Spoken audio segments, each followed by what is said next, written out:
पुढची महत्त्वाची बातमी आपण पाहूयात। ओरोस येथे महामार्गावर बनावट दारूसह ट्रक जप्त करण्यात आला। 1,50,30,30,000 रुपयांचा मुद्देमाल जप्त करण्यात आला। आरोपी वीरेंद्र पटेल याला पोलिसांनी अटक केलेली आहे।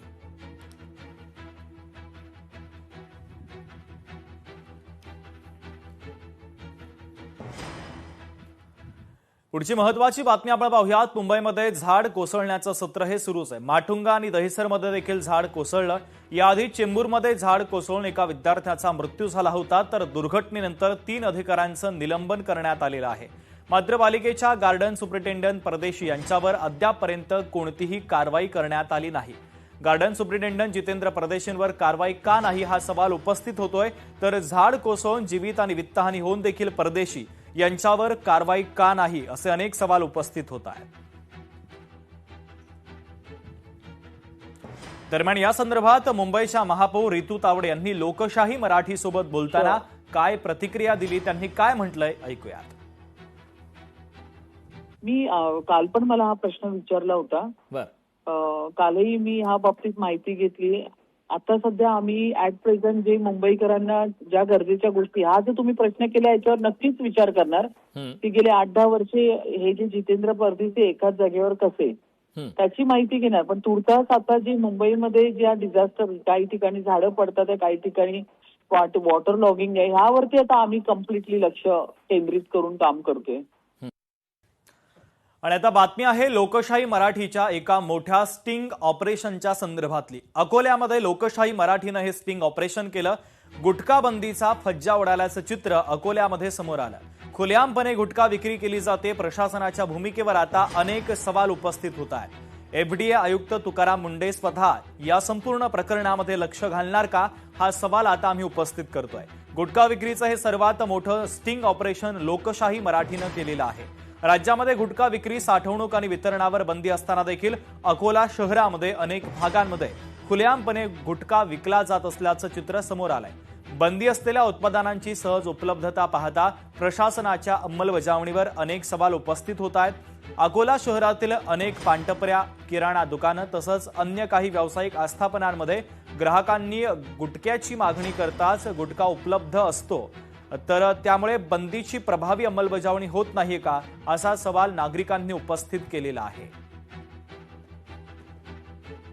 तर राज्यामध्ये गुटखा विक्री बंदी आहे। दुसरीकडे विदर्भात दररोज कोट्यवधी रुपयांचा गुटखा विकला जातो।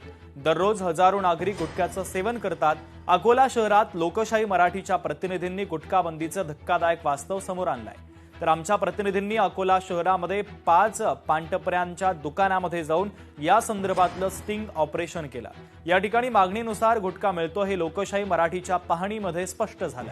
मात्र अकोल्यामध्ये अन्न औषध प्रशासन विभाग कारवाई करत नाही, त्यामुळेच खुलेआमपणे गुटखा विक्री होत असल्याचं देखील या निमित्तानं आता अधोरेखित झालेलं आहे।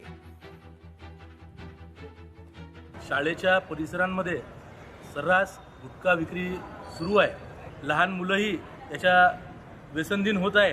म्हणून मी मुंडे साहेबांना आणि त्या अन्न प्रशासनाला परत विनंती करतो की त्यांनी शहरातली गुटखा बंदी बंद करावी व शहराला व्यसनमुक्त बनवण्यासाठी, आरोग्य त्यांचं सुदृढ ठेवण्यासाठी काम करावं। अकोलामध्ये सर्रास विक्री होता गुटखा विक्रीची, यावर कुठेतरी प्रतिबंध लागला पाहिजे आणि ह्या अशा ज्या गुटखा जे हे करतात विक्री, त्यांच्यावर कडक कारवाई करण्यात यावी प्रशासनाने।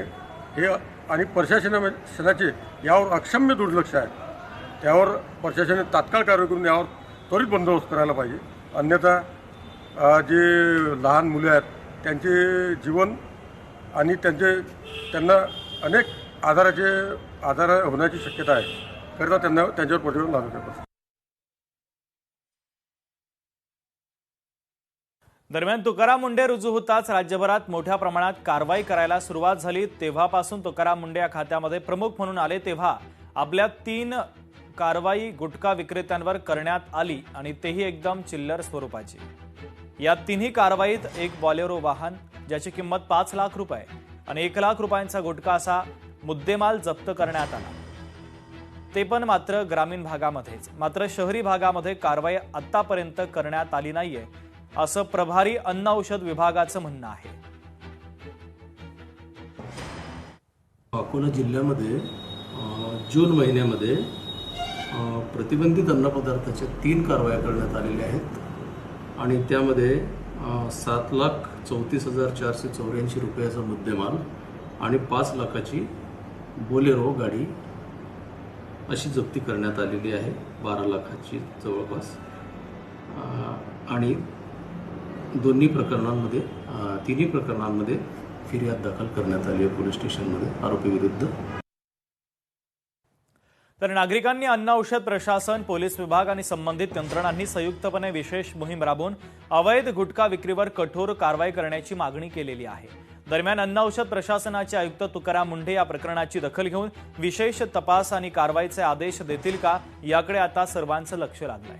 तर अकोल्यामध्ये लोकशाही मराठीनं केलेल्या पडताळणीमध्ये गुटखा विक्री होत असल्यानं गुटखा विक्रेत्यांवर मकोका अंतर्गत कारवाई होणार का, आणि ही कारवाई आता लोकशाही मराठीच्या स्टिंग ऑपरेशन नंतर प्रशासन खडबडून जागं होणार का, हे पाहणं देखील तितकंच महत्वाचं आहे. दरम्यान या संदर्भात अमोल मिटकरी यांनी काय म्हटलेलं आहे पाहूया.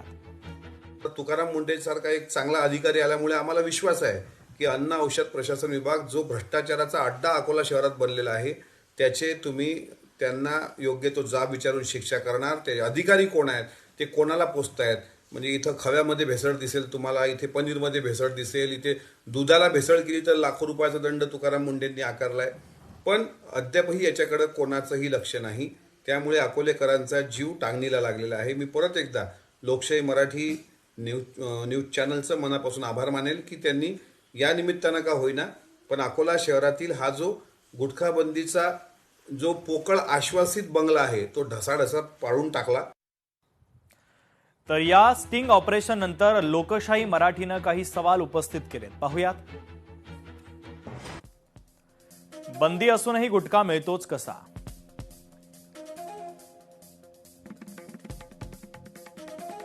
अकोल्यात खुलेआम मिळतोय गुटखा.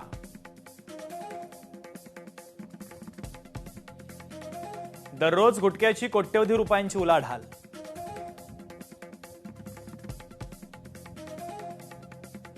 अन्न औषध प्रशासन विभागाचे आयुक्त तुकाराम मुंढे लक्ष घालणार का?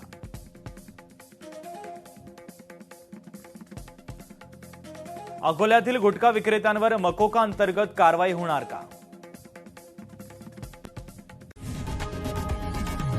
लोकशाही मराठी ऐका, पहा, जागरूक रहा.